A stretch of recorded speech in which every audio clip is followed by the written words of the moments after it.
सबसे सुरक्षित जगह पर, सबसे सुरक्षित शख्स के आसपास सबसे असुरक्षित घटना घटती है तो यह सिर्फ चूक नहीं होती, एक संकेत होता है।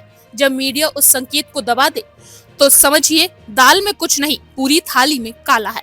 आज की कहानी एक ऐसे घटनाक्रम के इर्द गिर्द घूमती है जिसे गोदी मीडिया ने या तो नजरअंदाज कर दिया या फिर गुलाब अजल कहकर गंगा जल की राजनीति को ढकने की कोशिश की। वाराणसी में मोहन भागवत और गंगा जल, क्या ये सिर्फ विरोध था? Z+ सुरक्षा में चलने वाले मोहन भागवत जब वाराणसी के दौरे पर थे तब NSUI कार्यकर्ताओं ने उन्हें गंगा जल भेंट करने की कोशिश की। विरोध का कारण सीधा था, संघ प्रमुख इस बार महाकुंभ में डुबकी लगाने नहीं गए। अब ये बात कोई असाधारण विरोध की श्रेणी में नहीं आती। ये वही वाराणसी है जहां प्रधानमंत्री नरेंद्र मोदी खुद को काशी का बेटा कहते हैं, और ये वही मोहन भागवत हैं जिन्हें हिंदू राष्ट्र की आत्मा कहा जाता है। तो क्या इस घटना का होना केवल एक सुरक्षा में चूक था, या फिर ये घटना उस टूटती हुई चुप्पी की पहली दरार थी जो अब तक सत्ता और संगठन के बीच मौन समझौते में छिपी थी? गोदी मीडिया का ऑपरेशन सब ठीक है। इस घटना के बाद टीवी स्क्रीन पर वही चेहरों की परेड शुरू हो गई जो हर शाम सरकार की जय जयकार के लिए बुलाई जाती है। कुछ ने कहा ये तो सिर्फ छात्रों का सांकेतिक विरोध था, कुछ ने कहा भागवत जी तो वैसे भी राजनीति से ऊपर है, लेकिन कोई नहीं पूछ रहा था NSUI के कार्यकर्ता Z+ सुरक्षा के घेरे में कैसे पहुंचे।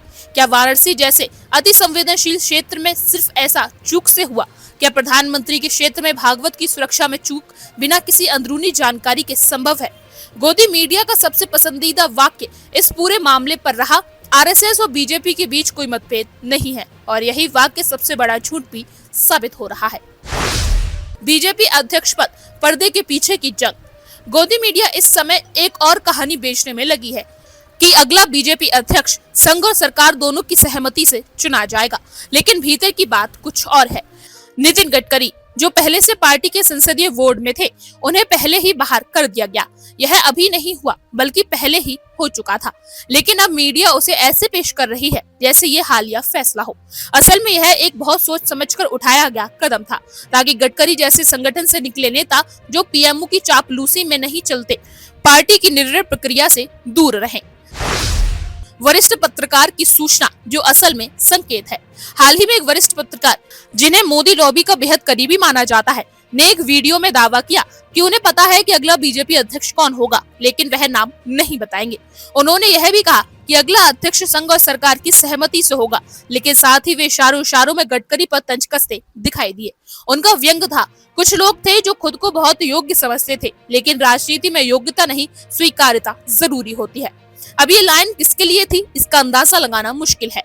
और उसी वीडियो में यह भी बताया गया कि RSS से निकले लोग अब निर्णायक भूमिका में नहीं हैं। यही बात साफ दिखाती है कि RSS और बीजेपी के रिश्ते अब पहले जैसे सहज नहीं रहे। भागवत की चुप्पी और मोदी का मौन, दो अलग संकेत। मोहन भागवत का महाकुंभ में नहीं जाना सिर्फ एक धार्मिक अनुपस्थिति नहीं थी, यह एक नर्म विद्रोह जैसा था।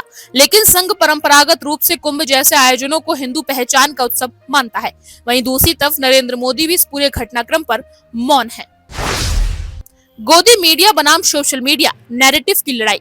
गोदी मीडिया जहां एक ओर यह दिखाने में लगा है कि बीजेपी और RSS के बीच सब कुछ सामान्य है, वहीं सोशल मीडिया पर एक अलग ही तस्वीर उभर कर आ रही है। ट्विटर पर ट्रेंडिंग हैशटैग जैसे #RSS वर्सेस बीजेपी और #गडकरी आउट दर्शाते हैं कि जनता के बीच इस विषय पर कितनी चर्चा हो रही है। यूट्यूब पर स्वतंत्र पत्रकारों के वीडियो में इन मुद्दों पर गहराई से चर्चा की जा रही है, जहां गोदी मीडिया की चुप्पी पर सवाल उठाए जा रहे हैं। यह साफ दिखाता है कि अब जनता केवल मुख्यधारा मीडिया पर निर्भर नहीं है, वे वैकल्पिक माध्यमों से भी सच्चाई जानने की कोशिश कर रहे हैं। संघ की अंतरकथा, अंदरूनी मतभेद और असंतोष। RSS जो कि बीजेपी और वैचारिक स्तंभ माना जाता है, उसके भीतर भी असंतोष के स्वर उभर रहे हैं। पुराने स्वयंसेवकों का मानना है कि बीजेपी अब संघ के मूल सिद्धांतों से भटक रही है और केवल सत्ता की राजनीति में लिप्त हो गई है। युवा कार्यकर्ताओं में यह भावना बढ़ रही है कि पार्टी में उनकी आवाज को दबाया जा रहा है और निर्णय लेने की प्रक्रिया में उन्हें शामिल नहीं किया जा रहा। यह अंदरूनी मतभेद दर्शाते हैं कि संगठन के भीतर भी सब कुछ ठीक नहीं चल रहा है। 2024 की छाया में अध्यक्ष पद की लड़ाई।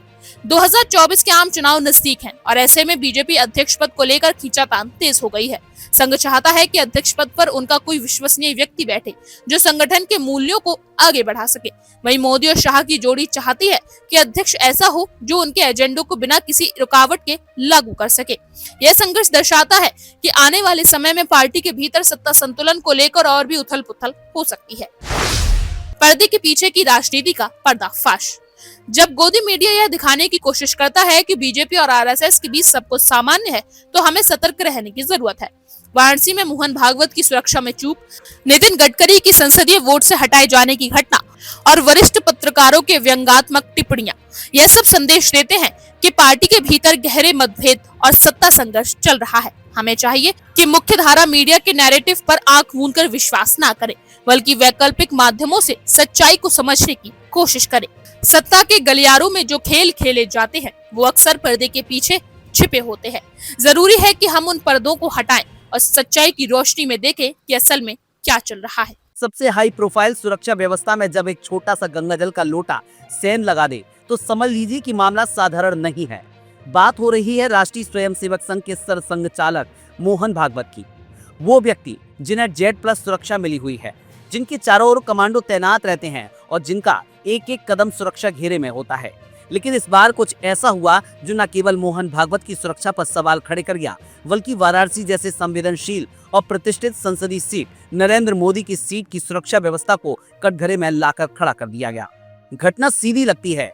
NSUI के कुछ सदस्यों ने मोहन भागवत के पास पहुंचकर उन्हें गंगाजल भेंट किया, पर इसके पीछे की कहानी बेहद चौंकाने वाली, राजनीतिक तौर पर तीखी और व्यवस्था की पोल खोलने वाली है। वाराणसी की शांत सुबह और मोहन भागवत की यात्रा। वाराणसी प्रधानमंत्री नरेंद्र मोदी की कर्मभूमि, अध्यात्म का केंद्र, काशी विश्वनाथ की नगरी। यहाँ आए थे मोहन भागवत कुछ सामाजिक और संघ से जुड़े कार्यक्रमों में भाग लेने। सुरक्षा इतनी सख्त थी कि चिड़िया भी पर नहीं मार सकती थी। Z+ सुरक्षा का मतलब होता है NSG commando, special scouts, drone निगरानी, इंटेलिजेंस नेटवर्क और बुलेट प्रूफ कवच। लेकिन फिर भी कुछ NSUI के छात्र नेता बड़ी आसानी से इस सुरक्षा घेरे को चीरते हुए मोहन भागवत के करीब पहुंच गए और उन्हें गंगाजल का लोटा भेंट कर दिया। उनका तर्क था, जब पूरी हिंदू सभ्यता प्रयागराज के महाकुंभ में स्नान कर रही थी, तब मोहन भागवत वहां क्यों नहीं पहुंचे? क्या वह हिंदू परंपरा से ऊपर हैं? NSUI का गंगाजल अभियान। NSUI के इन युवाओं ने इस पूरे विरोध को गंगाजल अभियान नाम दिया। उनका कहना है कि मोहन भागवत जैसे बड़े हिंदू नेता, जो हिंदुत्व के सबसे बड़े झंडा बरदार माने जाते हैं, अगर महाकुंभ में डुबकी नहीं लगाते तो ये श्रद्धालुओं का अपमान है, और इसलिए उन्होंने मोहन भागवत को गंगाजल भेंट किया ताकि वो कम से कम मानसिक स्नान तो कर लें। इस घटनाक्रम को एक सॉफ्ट ड्रामेटिक अंदाज में पेश किया गया। कोई नारेबाजी नहीं, कोई हिंसा नहीं, बस एक थाली में गंगाजल, तुलसी और एक छोटा सा पत्र। हम आपके लिए गंगा माँ का आशीर्वाद लाए हैं। और आप हमसे जुड़े रहने के लिए सब्सक्राइब करें YouTube पर, फॉलो करें Twitter पर और लाइक करें Facebook पर। और ज्यादा जानकारी के लिए आपको टाइप करना होगा सिर्फ न्यूज़ नशा।